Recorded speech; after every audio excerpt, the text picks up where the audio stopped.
stuffed him. He stuffed him. He stuffed him. Nice block. Wow. Great penetration. Surge through the middle of that. Michigan State first and goal. Touchdown. Yeah. Outstanding play.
Because there is nobody in America that predicted this start. You know, when you look at the Vegas over and under was, I think, 4.5. Wow. It's absolutely, he's done a tremendous job of really getting these kids to believe, getting these kids to buy in, and really driving this program forward. And it's actually fun to watch. I mean, it's a lot of new cliches. I mean, there has been zero case studies for anyone who's been able to flip the roster, as Mel Tucker has been able to do, and then have the success. It's one thing bringing the players into the program. It's another thing of having that cohesion and allowing those players to get along, and then not only having fun with one another, but absolutely getting together and actually winning games together. You know, I think winning does cure a lot of ailments in life. And at Michigan State, you can see it. I mean, it just seems to get better and better with time. They're starting to breed, you know, overtime wins. You've got playmakers. And right now, you have Kenneth Walker III, who is leading the nation in rushing in Week 5, as well as Jaden Reed, who is leading the nation in all-purpose yards. So we got playmakers galore. Well, I think winning, what winning does, and I think is really important, is winning validates everything that you preach, right? Yes, it does. Validates everything that you preach, right? You teach, and you you don't have to be good in football. You just have to believe that you're good. And I'm not talking about Michigan State. I'm just saying just in general. In general. Right? You're talking about like Little League stuff, too. All the way down there. Little League stuff to my sons, you know, Little League, Dearborn Heights Raiders. Shout out to Dearborn Heights Raiders that won their Little League game. But it's about believing. It's all about believing. It's about the process, and it's about believing that you're good, and it's about that mindset. And so when you're a coach and you preach certain things day in and day out, day in and day out. They get validated when you win. Oh, yeah. And for him to turn the roster over the way he has, and to have so many new faces, and to really allow them to gel, it's a credit to him if you think about it. Without question, yeah. Without question. And you look at even Jim Harbaugh, right? Yeah. Jim Harbaugh, who took a lot of heat, who many were hoping would leave and move on to greener pastures, who took a quote-unquote pay cut so his assistant pool could get bigger. Who's done really a good job. He's done a great job of rallying the troops and getting them to buy in. He has his quarterback playing, they're running the football, they're playing good defense, and you got to give him credit too. Absolutely, yeah. Michigan, Yes. they're playing great football over there. When you look at the win that they had on the road in Wisconsin, Madison, Wisconsin, a place they haven't won. I can't remember when the last time Michigan won. 1946. In Wisconsin? On the road in Wisconsin. Oh, yeah, 1946. It's been a long time. I don't know if it's been quite that long, but it's been a long time. I'm telling you, 1940, Gen Stats. Wow, that's nuts. That's crazy. I'm just joking. That's You crazy. actually believe that? No, I don't believe anything that you're saying right now. But It's like, either way, it's been a long time. That's It a might tough feel place like to win. 1946. If you're a Wolverine fan right now, it does feel like that long. And this was a very strong win. It was a big win. very impressive. I mean, you got to give them credit. Going to Camp Randall, win. But when we talk about the Spartans, right, we look at what they've done. If you think about after week 5, right, for them to be 5-0, to be ranked 11th in the country, 2-0 in the Big Ten, who would have thunk it? Only the guys in that locker room, Brian. You know that. And that's one thing that Mel You just Tucker call me preaches. Brian? Brian. That Call is me your Brian. name. Call me Brian. Wow. All right. I was going to call me Brian. Moose. Moose. There we go. All right. There you go. Moose. Thank you. The people in that locker room believed it, and that's one thing that they preached there. That's all that matters, though. Let the voices on the inside be louder than the voices on the outside. Look at this highlight when you look at Jaden Reed catching this punt return. See, we haven't Which had was that gun. I'm sitting look at with my this. son Nick House. I'm gonna take it to the house. Take it to the house. He's like, "What's house?" I mean, Bob?" that's Derek Mason right there. 1996, 97. It's been a long time 95. since we had a player like that in East Lansing that can flip the game like that. That's the first offensive touch for Michigan State of the ball game.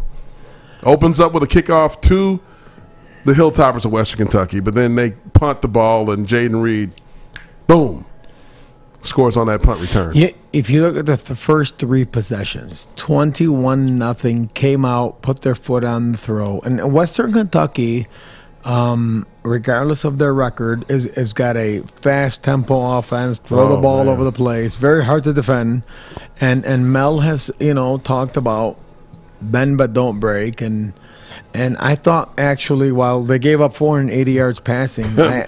That's a lot of yards and through the air. No, it is. There's Yeah. no question. But when you're going at the speed that they're going, and the way that the pace that they're playing, 5 weeks later to be ranked 5-0 for the first time since 2015, Yeah. really, really says and speaks volumes of where the program's at. Yeah, I mean, 2015, that's a year when Michigan State actually made it to the college football playoffs. And you look at players like this, Kenneth Walker, K9. When's the last time we had a kid like that? I'm talking vision. I'm talking breaking tackles. I mean, you're talking. I mean, he jump cuts like Cedric Irvin with more speed. He has a durability and I'm strength talking like two Lorenzo to White. 7 yard gain. I'm talking in between the tackles. I'm He leads the talking nation in rushing, Brian. outside speed. The nation. How can we critique this young man? No. All critiquing is positive. We can't critique this. No, I'm not saying you are. I'm just saying in general, this is a generational type of player in Kenneth Walker III. We call him K9 in East Lansing. Why is that? Because he wears jersey number 9. His name's Kenny. Kenny from the block. Well, why K9? K9. K9. What does that That's mean? like a dog. That's what it means. You ever heard of Spartan Spartan dogs? dog. Spartan dog. Yeah. Don't get me going right now. Yeah. Spartan dogs understand what we're talking about when we say that. K9 has all the qualities of a Spartan dog. And look at what he does when he gets the ball. I mean, he finds a way he has great vision, and then he looks at the defenders and says, you know what? I'm faster and stronger than you. No, but when's the last time we had a back with that vision, that acceleration, that drop yeah. step, that cut? turn a 2 to 7 yards, turn a 7 to 13 yard gain, bounce to the outside. We haven't seen that in East Lansing in a long time. We haven't seen Jalen Reed. We haven't seen Naylor speed like that on the outside in a long time. I'm gonna answer you. It's and say, been a while. like never. I don't think we had a guy like this. Le'Veon had all those moves, probably lacked a little bit of that speed. And with all due respect to Le'Veon, it was a tremendous, great back. Still is a great back. Yeah, but we haven't seen that in a while. That burst. Exactly. And that body control. And able to dive from 6 yards out and not drag any knees, no thigh board. Ladies and gentlemen, if you understand anything about football, it's that burst. It's that being able to dive to break that first tackle. It's to turn that 2 yard gain into 4, into 6. Like, people don't understand how important that is to move the down and distance. When is the last time we had a back like that? It's flat out demoralizing to a defense, just so you guys understand that. Defensive players are trying to tackle this guy, and he lulls you to sleep a little bit with a little hesitation. Like, I might be going inside. No, I'm going outside. And now you got to get on your horse, and you just don't have it in you by the second, third, fourth quarter. It's too much to ask for a lot of defenses. So we're glad to have him on our side. That was awesome, Brian. I'll tell you, he's done it. Nice take. I don't know what you were thinking of right there with that look on your face. It was awesome. That look in my face was like, it was like no shit. That's what it was. I mean, he's done a great job. I thought, the bend but don't break defense has done a great job. I thought the D-line played very well. I thought the O-lines played very well.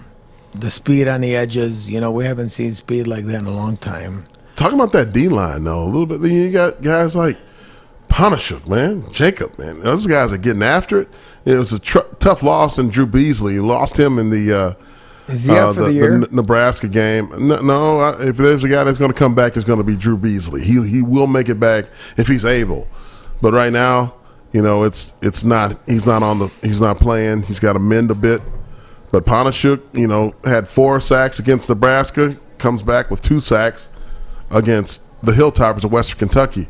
He just finds a way to get the quarterbacks down. Michigan State's doing a phenomenal job of pressuring quarterbacks and getting them on the ground when they need them the most. How does Panashuk how is he able to play for 12 years though? How does that happen? I don't know how he does it. I think that there's a part of this is his brother. He got to MSU in 2008. He has a brother still there that also had the name Panashuk, who was playing with the Carolina Panthers. Is that where Panthers. I'm confused? Yeah. That's what it is. Yeah. So people think that it's him, and they're like, "Oh man, this guy's been here for 42 years." No, I think he's in his 6th year due to the COVID deal, but it's all legal. But I'm telling you, like the swag, the confidence, the belief in the process, the system, the chopping, all the stuff that Coach Tuck talks about it's real. It's real. I mean, these kids and I hate to call them kids, but these young men have they've bought into everything that he said, and I also don't think that we've given enough credit to Thorne, the quarterback, who I think is doing a phenomenal job. I think he's got 1 pick all year. Yeah, protecting the ball, making decent decisions, excellent decision making, and he's managing the game and making big throws when we need him to make those throws. Spreading the ball around a little bit now. He started connecting a bit with Speedy Naylor in the past week, which is something that he has to do because everybody's going to try to key on Jaden Reed, and they have great chemistry. Peyton Thorne and Jaden Reed. High school together. Yeah, Little League, 7th grade. They've been that long together? Oh yeah. Oh wow. Excuse me. But yeah, they go back. COVID? Delta variant, you okay? I'll be all right, Brian. All right, thanks. Just checking. But they go way back. I mean, they're COVID. Can we get some water? COVID. Yeah, no COVID. Delta variant. No, we're good. Just checking. Just want to make sure. That's all. Oh, man. How many years do they go back? Cough again for us, please. I'm fine now. No more cramps. First we had a cramp. Now we have a cough. Brian. The cramp was diagnosed to dehydration. Get him a water. There we go, right there. Look at that. The water will determine what we're dealing with here. I'm not a doctor, but we're going to determine. There we go. We know what the sweat's. We know what the sweat's from. That we do know what it's from. Very shine, similar to forehead, what the cramp's from. That forehead. It's fantastic. It's okay. It glistens. It's okay. When you're 5-0, your forehead can glisten. You're good. That's not a problem. That's not a problem at all. Absolutely not a problem at all. So right now, MSU 5-0. All right, 5-0, 11th in the country, 2-0 in the Big Ten. Yes, sir. Heading to Rutgers. The Greg Schiano led Scarlet Knights. 3-2. Give us your thoughts on this right here. Hey, this is going to be a good game, I think. I think that, you got some bad blood coming in here with Greg Schiano saying that, Before we get into the bad let me tell you blood, something. talk to me about Greg Schiano, who's a hell of a coach. He's an outstanding coach. He was at Rutgers, back in the days, the late 90s, early 2000s. Before, proud coach. I mean, strong defensive mentality. And then he got lured away to the NFL. You're still choking up. You okay? No. We're good. All right, good. Sorry. To the Tampa Bay Buccaneers, where he failed miserably, Brian. NFL's a different game. You know that. He failed miserably That's there. Nick Saban. I'm just telling you. That's what happened. And, he made a little moonlighting down in Columbus with Urban Meyer, who we'll talk about next. Almost got the Tennessee job. Hey, Urban, we're going Herb. We're going to get to you next, Herb. Herb, what are you doing? What? We're Herb. What Hey, listen, man. Hold on. Pan away from Jason. Give me the camera. Herb, what are you doing? You're an NFL coach. We're going to come back to you in a minute. All right, let's go. Let's go back to Jason. Okay, you had to do that. Herb? Herb. Come on, brother. Anyway. So Schiano almost got the Tennessee job, Yeah, right? he did. He almost got the Tennessee job. It didn't quite work out for him because someone said that he was a part of the Penn State deal. Oh, yeah, that's right. That's It was somebody threw some serious salt in this game. Made no sense. But I think it was for the better because he really does belong. The natural fit for Greg Schiano is at Rutgers in Piscataway, New Jersey. They love him there. He's built the culture there. But him saying that he owns, certain words and mantras that are being used at other universities, I think it's taken a little far and will be locker room billboard material. So Schiano took kind of a shot at Tucker. Yes, he did. Greg Schiano kind of took a little shot at Tucker. And let's roll that tape right there. Mel Tucker using the Keep Chopping slogan. Any reaction to that? We've been doing Keep Chopping since 2005. And Dr. Kevin Elko is the person who gave it to me. He actually gave it to me in 1999 when I was at the University of Miami. Didn't just give it to me, he gave it to our whole staff. And it's funny how things get tucked away and then come out. And but that's become much more than a word in this program. So we're really, live by that. That's kind of our big part of our culture. Did he have the nerve to say tucked away? He also said, what, it's more than words? Mm-hmm. Very interesting. Boy. Very, very. Chief propaganda over there. I'm going to tell you right now, I don't know. I mean, you ain't Alabama. He's a little bit of ways from Alabama. With all due respect. He's red and white, though. Fine. No He's got problem. that. Yeah, it's not a script A. It's So a, is it's an Chippewa R. Valley. But I mean, like Yeah. that. That's a direct shot at Tuck and the program. It is. And when you say that it's more than words and that's our culture, you're insinuating that your program is built on words. He's calling it bull jive. Yeah, Right? He is. Isn't that what they say? He's calling it bull jive. He's saying that whatever they doing up there in East Lansing is just words.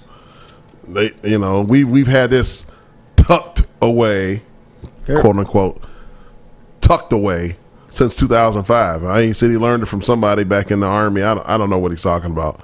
But basically he's saying you stole it, Tuck. He's trying to say that the Michigan State Spartans saying keep chopping, the whole motto that's been going out on social media over the last few weeks was stolen. Like somebody can actually own a phrase like that. I remember people talking about keep chopping when we were playing. Why would you do that though? Why would you say that? Yeah, why would you say that? He's grasping for straw. You're coming off a 52-16 loss. And you've done a great job. I mean, listen, let me tell you something. Everybody that I talk to in the game has a tremendous amount of respect for Coach Yano. Urban Meyer? Urban? Herb. We're going to get to you, buddy. Let's hold Urban out.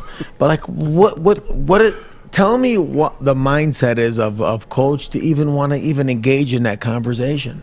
Hey, listen, he's trying to get his team riled up, I guess. That's the only thing I can think of. Or he wants to kick the hornet's nest, which is what he's doing. Yeah, but you're like, winning is hard enough. Okay, winning a game is hard enough. Ask Dan Campbell that. I mean, winning is very difficult. Why would you want to give anybody else bulletin board material? Ask Robert Saleh. Yeah, fine. We'll ask Robert Saleh. He knows. Yeah. I mean, NFL, it's hard to win. Yeah. Why would you even want to engage in that conversation?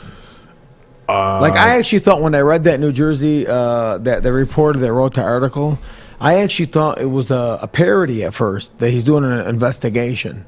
I thought it was a joke. I really did. And then I read deeper into it, and then I saw Coach's comments, and I was stunned that he would make such a comment like that. Yeah, it's nuts. It's crazy to say something like that. I mean, you are inciting a riot. So I would expect to give him exactly what he's looking for on Saturday at noon, come kickoff. He's gonna find out where the culture is today. I don't care where it started, where he thinks it started, or who stole what, where it's at today. That's what matters. Speaking of culture, let's just change some culture here. MSU's social media game. I mean, if you understand recruiting and you understand social media and you understand everything that MSU is doing, you have to walk away very, very impressed. Okay, you have to talk, you have to look at, first of all, the deep waters, right? When Coach came out and said, and pardon me if I flip the desk over and I throw my microphone. But when Coach came out and said after the Miami game, read it. Quote, "We have trained in a manner that will allow us to do that and have confidence in a tight ball game," Tucker said. "We want to drag them into the deep water where we live with the strain and the struggle and the pain and the pressure, the weight room, the discipline, the attention to detail, all those things. That's where we want to be." I'm 47 years old. Yeah. I'm a grown man. When I read that, I want to punch you. Yeah, you should. I want to put a uniform on, and I want to go hit somebody. When you talk that way, right? And if you played this game and understood what that meant, it gets the juices flowing. Because you understand what it takes to play this game at a high level. That's what it takes. And when you get a head coach talking like that, and when he tells his players that, and when you win, You buy in. But when you talk about dragging them to the deep waters, okay, I think that just wants me to flip this table over. You know what that's insinuating, right? I mean, that's prey. That's like the hunter. That's the alpha. The in the jungle, right? You see those like gators and sharks and hell, gorillas. I don't know. A lot of the killer animals out there. That's what they like to do to their prey. They grab them and they drag them into the deep water or into the mud where they're uncomfortable. You want to take your prey, the things that you're going to eat, pressure, into an area where they just can't survive. I mean, that's like if you played this game and you battle and you battle and you battle, like you understand what that means. Mm-hmm. You do. If you haven't, it gets you excited and it gets you pumped up, and it does. But when you battle and claw and fight and scream and punch and claw and come out victorious, like you know exactly what that means. I mean, I can't even explain to you what that means unless you played this game. That's breaking an opponent down. That's how you break an opponent down. That's it, Brian. I mean, you felt it before in your life, playing at every level that you've played at. I felt it before. You feel it. You feel it today in business. You take people to where they are uncomfortable, where they are not used to being, and that's where you. But then you pull in now the student section, right? That's where you eat. And the student section names it the deep end. Yeah. Okay, and now you got everybody bought in, right? Now you're having students talking about the deep end. Now this whole student section now is named the deep end. And so now you have 50,000 students, right, that are going to this game. Kind of like the I-Zone. Yeah, but on bigger steroids, version of it, yeah. Mm-hmm. That understand how much they mean. Now you got them bought in. That you guys are going to make students, you're going to make a play for us, right? We do not want... Opponents do not want to come into the deep end, right? The closed end of the south end zone where you're at.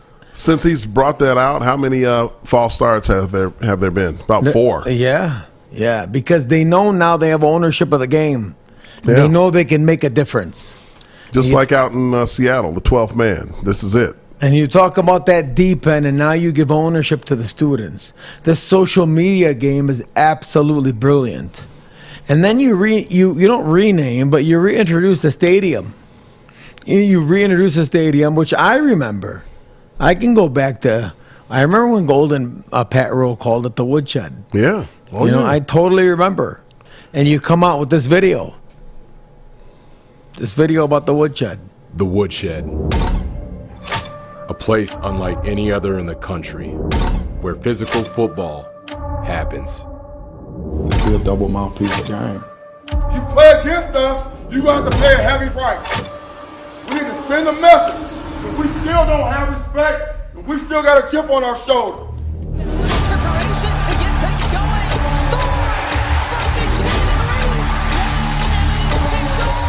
Bouncing around, and the Spartans have it. A place where fans go crazy.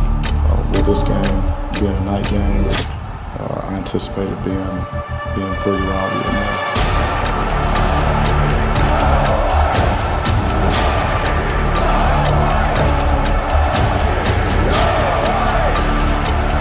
This is the Woodshed. An opponent's worst nightmare. So you named this thing the Woodshed, right? And everybody's wondering, what is this deep end? And after the Miami game, this video pops up. Hey, and we took him into the deep. And that video validates what he's been preaching when he's been talking. Take him to the deep end.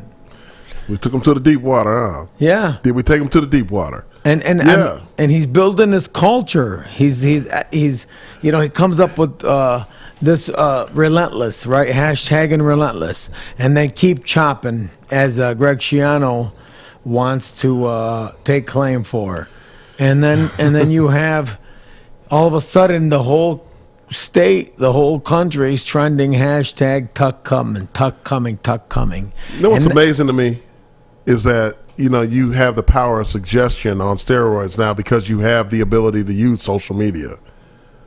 Before, you could only talk to your team during practice hours. That was it. Whatever Coach Saban said to us after practice, before, during, and after practice is all we heard. Now it's a continual, you're hearing the voice, you're seeing the messages. It's being inundated into your brain constantly because it's on your phone. You're taking Coach with you on your phone. Your girlfriend's talking about Coach. Your girlfriend's talking about Coach. Everybody's talking about Coach. Everybody's talking about Coach. Everybody's saying Coach coming. You're married. No, as a player, Brian. Okay. Calm down. Jesus. Sorry, as a player, you can't get away. I know. Sorry. Calm down. All right. You're having a breakdown. I'm calm. I'm in the deep end, Jason. I'm calm. Yeah, you're in the deep end. All right. So you can't get away from the messaging nowadays, and he is using it to perfection. He's using it to perfection. That's what he's doing. I love that. Like, coaches should take notes and see this. No. Don't let them. Don't take They're notes. not allowed to. They can. He's daring them to because nobody can do it like he can do it. That's why. There's the difference, Brian. He's not afraid. There's no secrets here. There's no KFC original recipe, something like that they're hiding. There ain't none of that. Why do you call me Brian? What is your name? You don't know. That's not relevant. Your name is Brian. It's Moose. Imad. Moose. I'm sorry. Moose. Or Imad. Moose. Imad. All right. Imad. Moose. Thank you. Check it out. The guy's using Twitter, Instagram masterfully. That's all I'm saying. Masterfully. That's it. Absolutely masterfully. He's actually like building a culture around. And listen, when you're 5-0, people listen, right? So you can build that culture. Right now is a great time to build that culture. But you're even having, you're starting to begin to see, shirts and apparel being sold. Tuck Comin. Tuck Comin. I love it. The hashtag of Tuck Comin. Tuck Comin. Get your shirt. I got ConceptsApparel.com. I got one. ConceptsAndApparel.com. There it is. I mean, I actually went. I don't buy a shirt of anybody. I went and bought a shirt. I got some hoodies. I got me a shirt. Shout out to our boy Jay Green. Jay Green. Spartan Dog. Flint Town. Yep. And I mean, you got. Look at that. That's cool right there. Smoking cigars in the back. Because he understands this social media. Do you see the lighter on that boy right there? That's a lighter. That's a big lighter. That's a sweet lighter. Yeah. But you see, like, he's got to building. be 18 and up in order to smoke tobacco.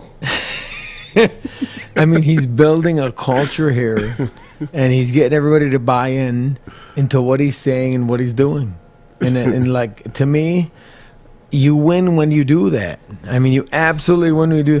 When you walk into West Bloomfield, Ron Bellamy's backyard. Oh boy! Somebody hired by John Harbaugh. Oh, Jim Harbaugh. Excuse me.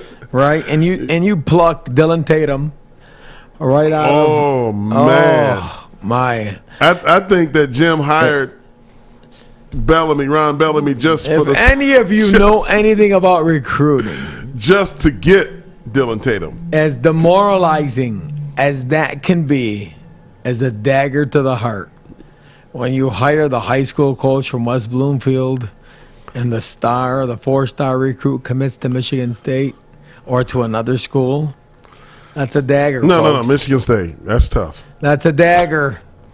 He didn't commit to Tennessee. Absolute he committed dagger. To Michigan State. For the record, that's where he went. I mean, so he's doing all these things. He understands exactly how these things play out. Did you see him this weekend though, Dylan Tatum? Man, he had the little, he had the Paul Bunyan pose too. He's already ready. He's a young dog in waiting. Got to sign him. Young dog in training. Got to sign him. Got to sign him. I like the old Paul Bunyan pose he hit when he was playing against Clarkson. He beat them too. But we was can a talk great about game. that. Jimmy Miller. Shout out to Jim Miller. Jimmy Miller's son played quarterback for us at Michigan State. Plays at Clarkston. Yeah, and him and Jimmy I were Miller. talking all week. Jim Miller. We're gonna have Jimmy on this show. Yeah, we got to bring Jimmy on. Jimmy, it's a tough loss for your boy. Man, he's got a lot of football in front of him. Yeah, a lot of football. A lot of football, and he's got a lot of genes too. Yeah. Yeah. Dad played the 97 league mile 12 an hour years. fastball. His father. Absolutely. Oh yeah. I'll tell you, it's exciting stuff. Mel Tucker's done a hell of a job, no question. Now I want to ask you, if we can get.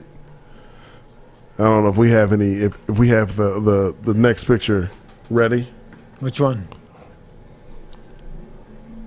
No.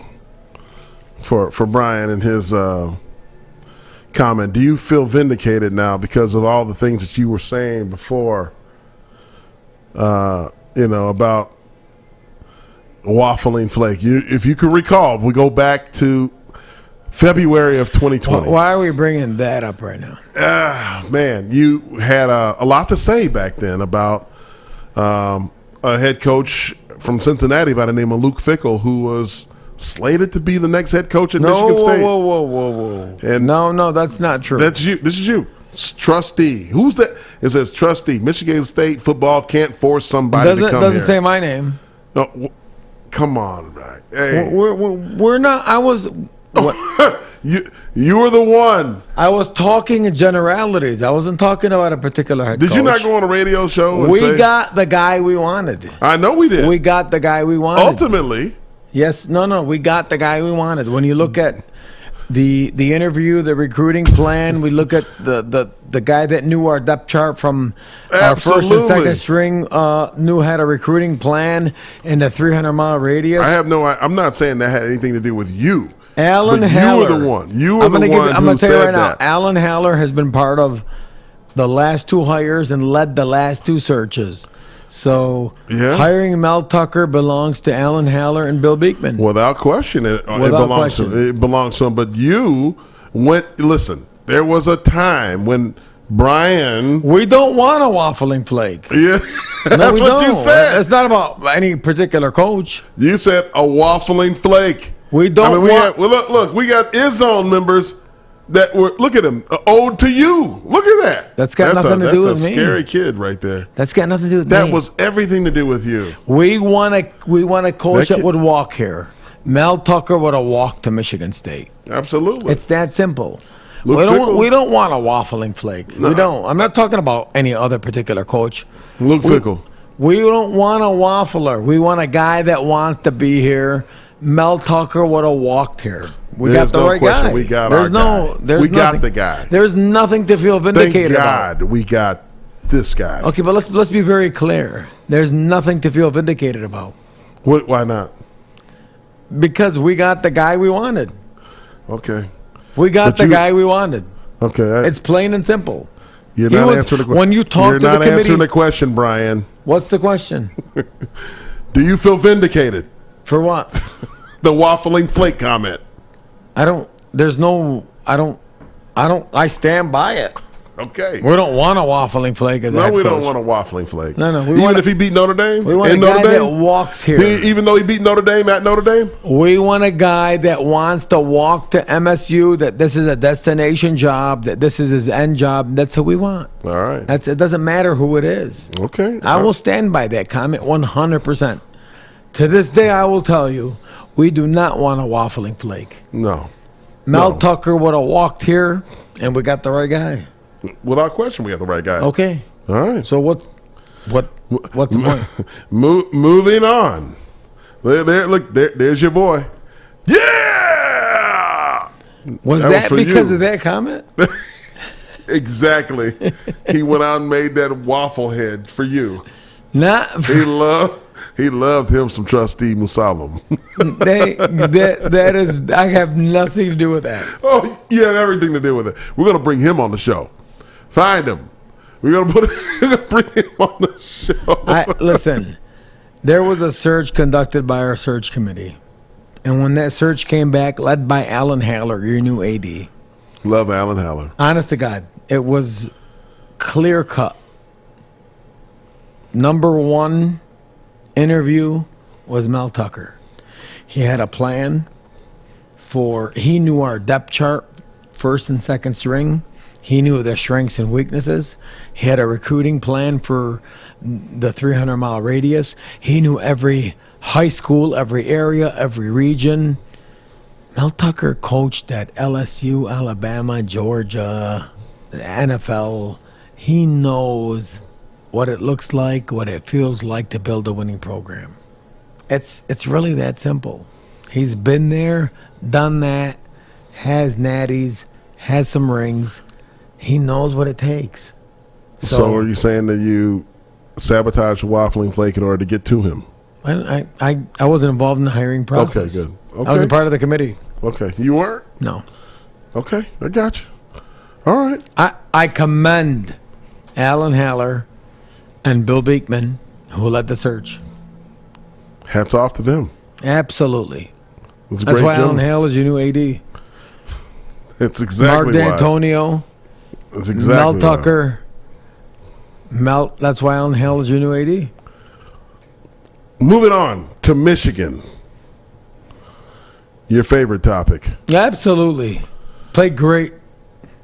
They went into look at that, man. They went into old Madison, Wisconsin, and had them a day. 38-17. They knock off the Badgers in Madison. Ross there, and then here's some Daxton highlights. Hill on the blitz, and hits him right in those ribs, that left Four ribs. guys weren't blocked And there. that's where he was wincing when he. But I mean, there's a nice let's rib be honest. shot. I mean, Listen, this is how you get quarterbacks knocked out of games. Right they here. did. They brought in their second string, and hats off to Michigan. They're playing hard. They're playing well. They're running the ball. They're playing good defense. They went into Madison. Say what you will. This is not your typical Wisconsin team, but they went on the road, took care of business, and you got to give them credit. Do you think they have a swagger? Do they got that swagger that they need to have in order to win the Eastern Division of the Big Ten? You know, I don't know. I don't know if they have the swag. I know they're quietly 5-0. I think it's probably their quiet. To me, it's their. Why do you say quiet? Because I mean, they're very loud on social media. I don't, they're loud I'm everywhere. Not chirping that's going on to me about them being 5-0. Because the Walmarts aren't out. They're not out yet. Quarterbacks playing. Walmarts are hiding. But I think they've been burned. I think the Walmarts have been burned way too much. I think they've been down this road before. I think they've been 4-0 before. They've had September Heisman. I think they've had all those things. And I think Look at them. See? Yep. They're in the jump around in the fourth quarter at Madison. Look, good for them. That doesn't look humble and quiet. They deserve that. Listen, they deserve that. Listen, anytime you go on the road and you quiet a crowd and you beat their ass, you deserve that. Let's be honest. Let's talk football. Forget that it's Michigan. We can't. You know, if you're a Michigan State Spartan, what are you thinking about? If you're watching that, if you're watching that and you're a Spartan, you're thinking October 30th can't come fast enough. That's what you're thinking. You're thinking October 30th can't come fast enough, and you're also thinking that Tuesday, who's going to be inside the locker room? And we got confirmation that's going to be Mark D'Antonio. Ooh. So Mark D'Antonio will be here. Coach will be joining us on Inside the Locker Room that Tuesday, the 26th, I believe, to discuss the rivalry. It ain't over. It ain't never going to be over. Talk about how he changed the trajectory of the program. But that's a long way away. We got to go 1-0 this week. 1-0 the following week. Odds that both teams are undefeated come October 30th. You know, I think Michigan has a tough game going into Lincoln. I think Nebraska is a little bit better than advertised. They played Oklahoma tough. They played us tough. They put a whooping on Nebraska. The one game that really confused me was the Illinois game. How they played. You mean they put a whooping on Wisconsin, not Nebraska?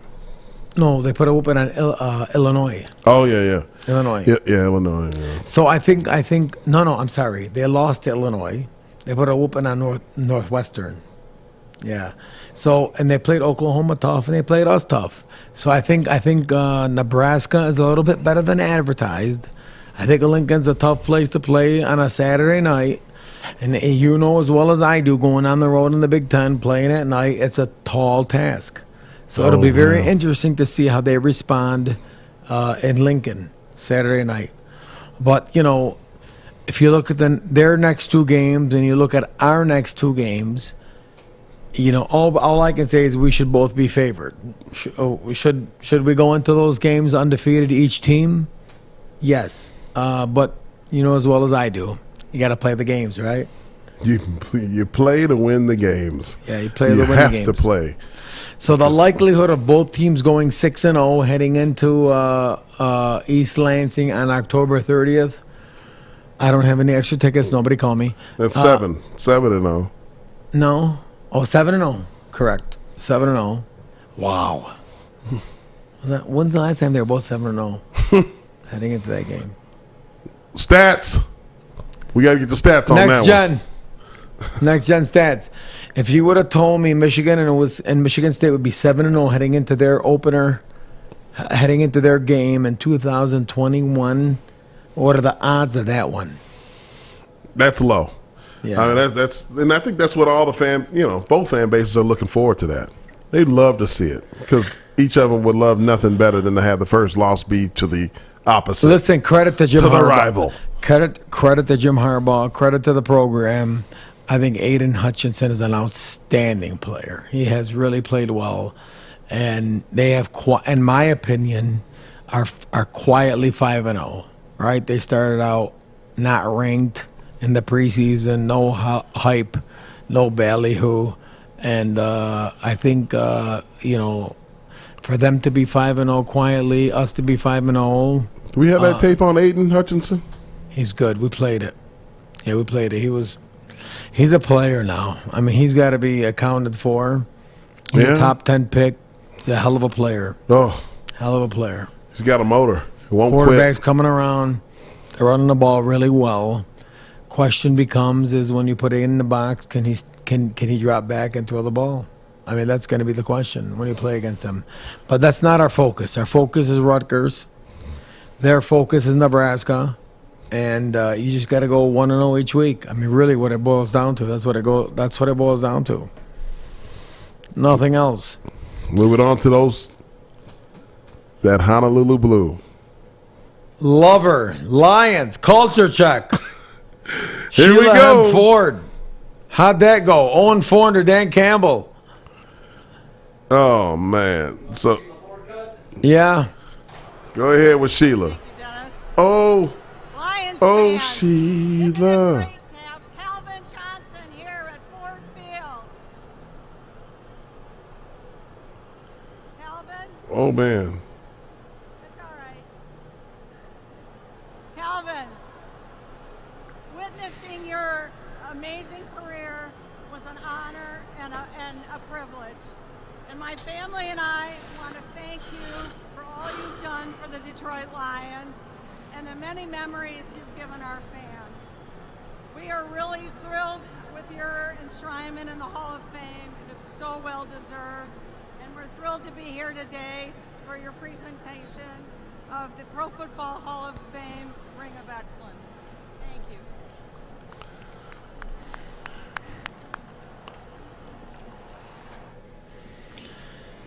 You know, that's got to be hard on her. Without question, you could see it in her face, and that there was emotions there. Like who wants to get booed by 50,000 plus people? Like that can't be nice. That just can't be fun. I mean, they're a wonderful family, and she took over the team, and She has day-to-day control, and that's got to be hard on her. Honestly, I feel for her. Yeah.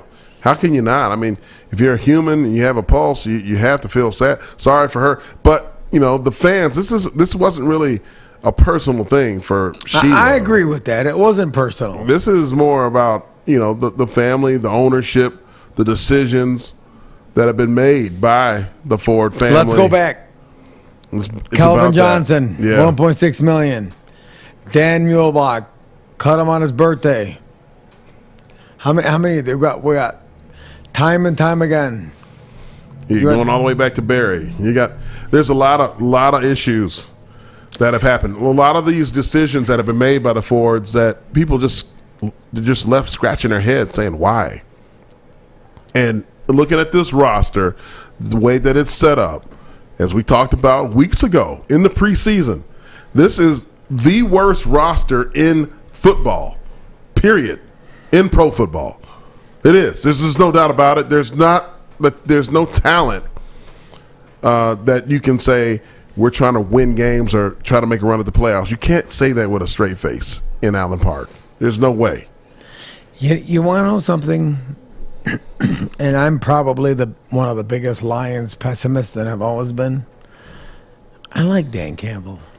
Oh, Dan, look. I'm going to tell you what. I've been around coaches and understand coaches a long time, and when he talks, he comes across as so sincere, so matter of fact. You like his clock management? That's a problem. But I'm going to tell you, he's not the only one. A lot of head coaches have clock management problems. They got 20 different coaches in their ear. You literally have to hire somebody to manage the clock, manage the timeouts, manage the 2-minute, manage the instant replays, because they're hearing 18 different things going through their headsets. So, clock management's always been an issue for a head coach. I think it's more of I like the aggression on fourth down. I like it. You might not have the personnel to line up and go at it, but I like it. But I like his candor. I like how honest he is. Yeah. I like when he speaks, he's speaking to the fans. And when he speaks, you want the truth? When he speaks and you're listening to him, you say to yourself, all right, he understands how I'm feeling. There's a lot to be said about that. Oh, yeah. When Patricia got up there, who thought he was Belichick and just, gave nothing burgers all day and talked about nothing. That infuriated the media and the fan base. But Dan Campbell, when he talks, you feel like you feel like he feels what you feel. But his hands are tied. Well, they have a rebuild.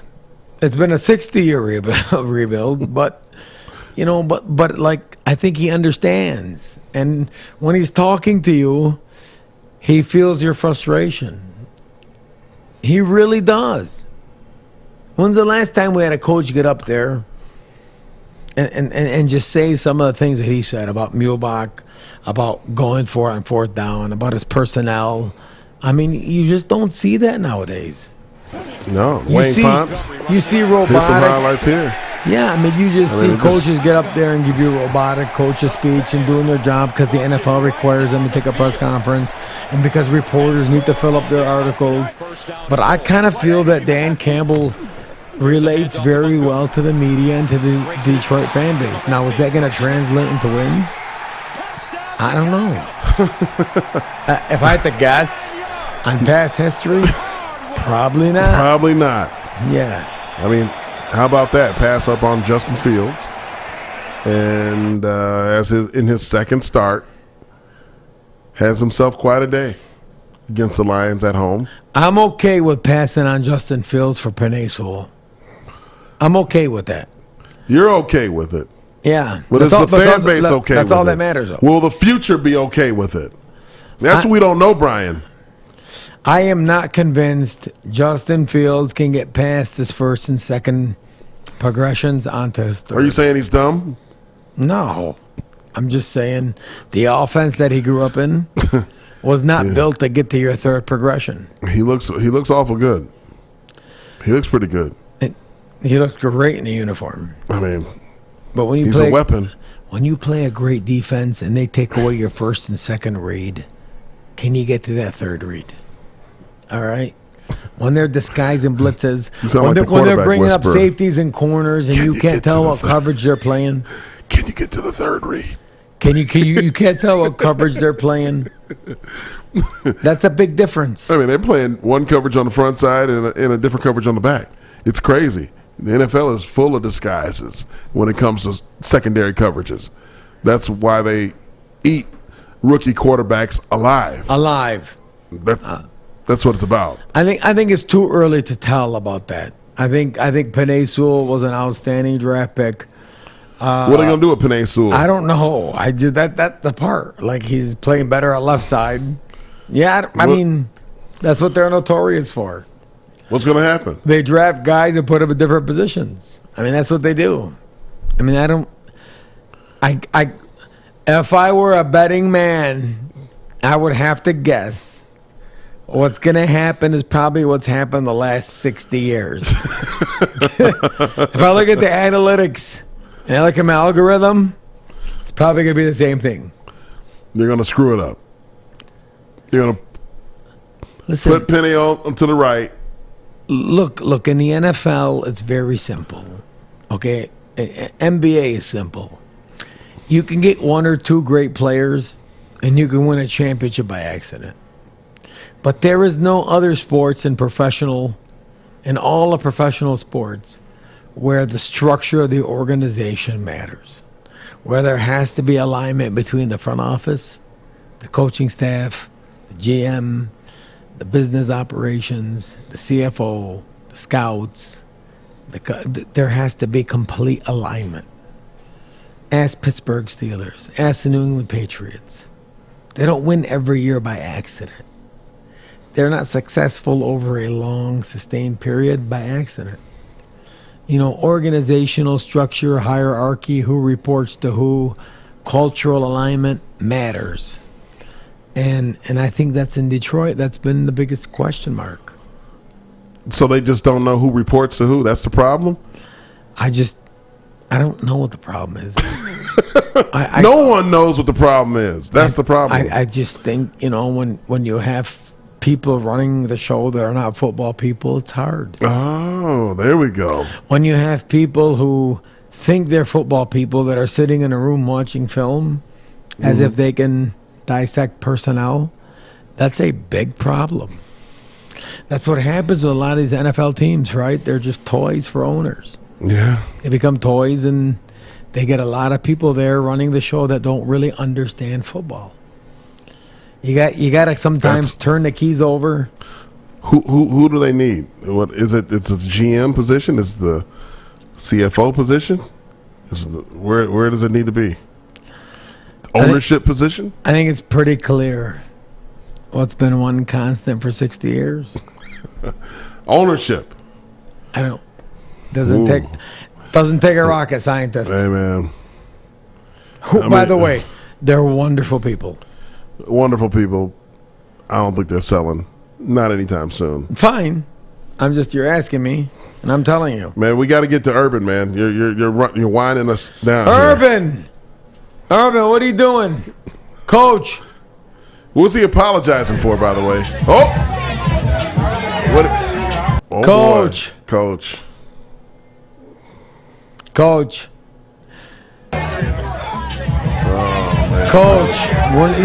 we got 2 minutes. We're not going to spend a lot of time on this. It's 2020-21, Coach. Coach, if we had camera phones when Jason and I were in college, we probably would be issuing the same apology. But, yeah, I mean, look at his wingman. That's his wingman right there covering up. I mean, come on. The wingman's got to get to the side, though. I mean, come on, man. Come on, That's Coach. No cover up. Coach, you're better than that. We appreciate the apology. We appreciate the distraction. You just can't be out with your grandkids doing that, Coach. You just can't. His grandkids. I don't think he was with his grandkids. Grandkids was back at home with mama. Come on, Coach. Oh, man. That was bad. Owner is not too happy with him. Nostradamus. Hey, let me tell you one thing about that. Just wrapping this thing up, man. We touched on it earlier. We're going to talk a little bit about Scott Frost. He's sitting out there in Lincoln waiting with a baseball bat. In the dawn of the season, it was said that Scott Frost would be losing his job come this Michigan game because of the early loss to Illinois, and it looked like things were in disarray. But with that performance he had in Norman, Oklahoma, the performance he had losing, it had no reason losing, no business losing, but he did lose in overtime to Michigan State, and then a week ago just throttling Fitz out there in Northwestern, 59-7. By the way, I think he's primed and ready for a big, major upset. If Michigan's not ready, Scott Frost rolls on Saturday, and they screw up everything for the big game, the showdown, October 30th. I think Nostradamus says Scott Frost comes out with the W. Moose's lock of the week. Absolutely disagree. Take this one to the bank. Back the Brinks truck up. The Brinks truck. Michigan laying the 3 in Lincoln. They will go down to Lincoln. They will win by 13-17. Ooh, whoa. Count your money right now. I mean, You what go a cat this guy Vegas, is. you go to MGM, you pound Michigan. They cover the 3 all day long. Can we get a black cat on the screen? You can. Ladies and gentlemen, thank you very much. We appreciate you joining us on this week on Inside the Locker Room. I am your co-host, Brian Mosallam, alongside my co-host, Jason Strayhorn. It's been a pleasure. Good night. God bless.